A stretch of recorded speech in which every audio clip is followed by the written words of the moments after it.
All right, I've got to get something off my chest, and this is going to be some sort of rant slash controversial video slash my take on something that's been pissing me off a little bit ever since they've been releasing the SummerSlam moments. Ridiculous. Top 20 greatest moments, greatest collection on Peacock.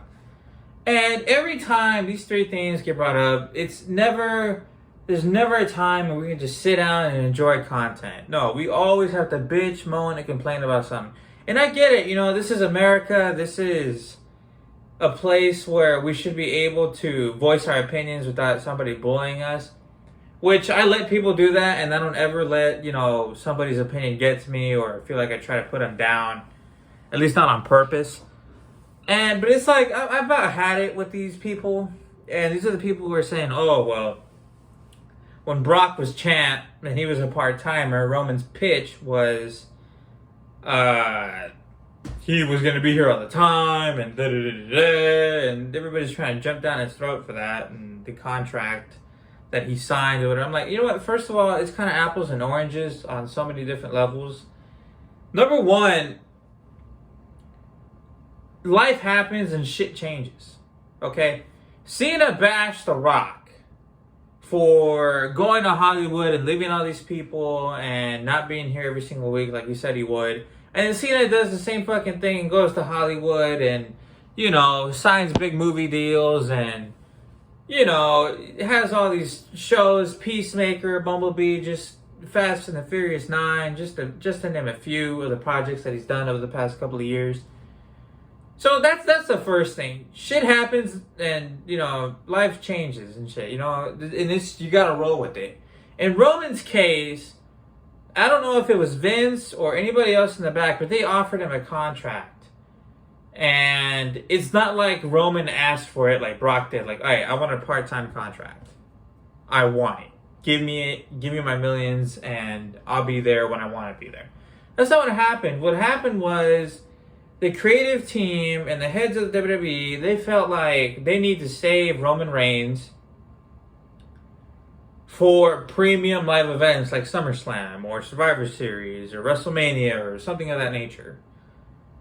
And obviously Reigns isn't going to say no because I don't understand why he wouldn't. It's more time with his family.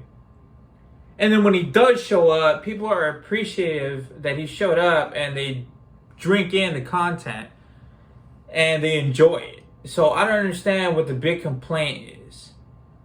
It's not even like Brock either, okay? Because he does matches on Raw. As a matter of fact, he's going to fight tomorrow night against, it's a rumored match, but he definitely is going to be there tomorrow night on Monday Night Raw. But Brock Lesnar never fought Riddle or ever fought nobody on SmackDown if it wasn't for, because the only time he did fight on SmackDown was against Kofi when he took the WWE Championship away from him. But the point that I'm getting to here is that he's fought people on SmackDown. Rarely, but it does happen. The latest one was against Riddle, and he tore the house down with Riddle. Everybody loved the match. Alright? And if he's not doing a match like that for the Universal Championship or something like that, he's cutting promos. And that's where, don't get me wrong, Roman Reigns gives decent promos. It's never been his strength. He even says it against Rollins earlier this year. No, I'm sorry. He said it against Cena this past year. He's all like, John, you can verbally joust with anybody, but that's not my game. It's not my game. So he acknowledges that being on the mic ain't his thing, but he does get by with doing what he's doing now. So it's like, so what do you want Roman to do? You want him to show up every single week to cut a promo? I mean, seriously? Do we really miss his promos that much? Do we really need to...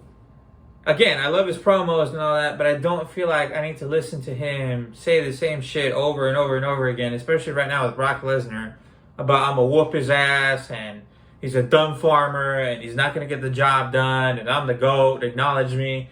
Like, it's the same recycled thing. And it's like, he's a part-timer, but not really a part-timer. He's not showing up, 15 times a year. He's showing up he'll do like 4 SmackDowns in a row at most, and then take a break from SmackDown, and he'll do, one show of Raw. And that's one thing I will give the fans. I don't like the fact that he shows up on SmackDown a lot, but Raw it's like every once in a blue moon, and he's holding both belts. I understand that. I get it. That is, I do get your points there. It is frustrating, but do we really need to listen to Roman every week talking about, oh, he's gonna smash Brock Lesnar?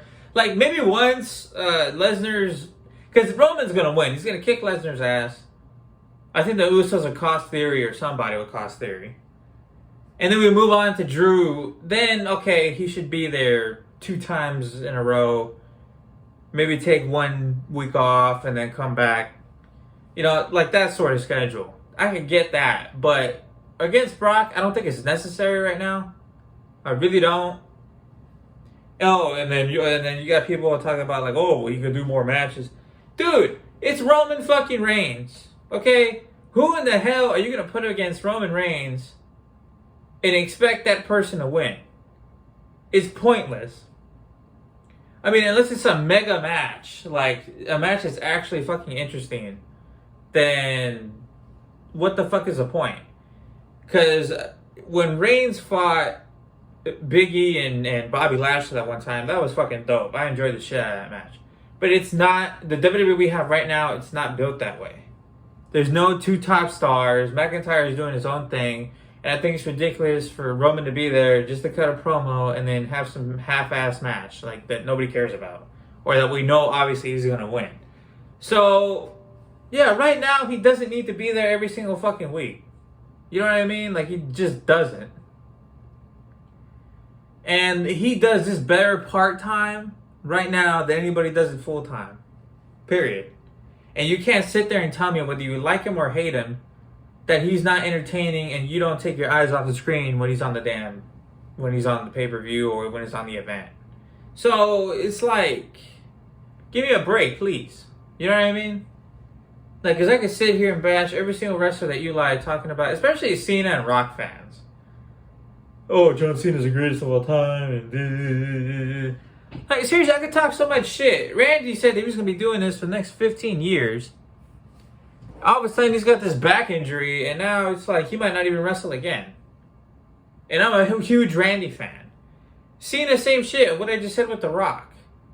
And The Rock situation, talking about, WWE is his home, and it's the biggest thing, and he might not even fucking do WrestleMania 39. So why don't we talk about that as well, instead of just bashing Roman Reigns for not being there every single fucking week. We all know you guys want to acknowledge the tribal chief. We know. And he's going to be there when he's going to be there. Right now, it's just not necessary for him to be there every single fucking week. That's my take on it. If I'm pissing you off, this is why we're fans of the WWE.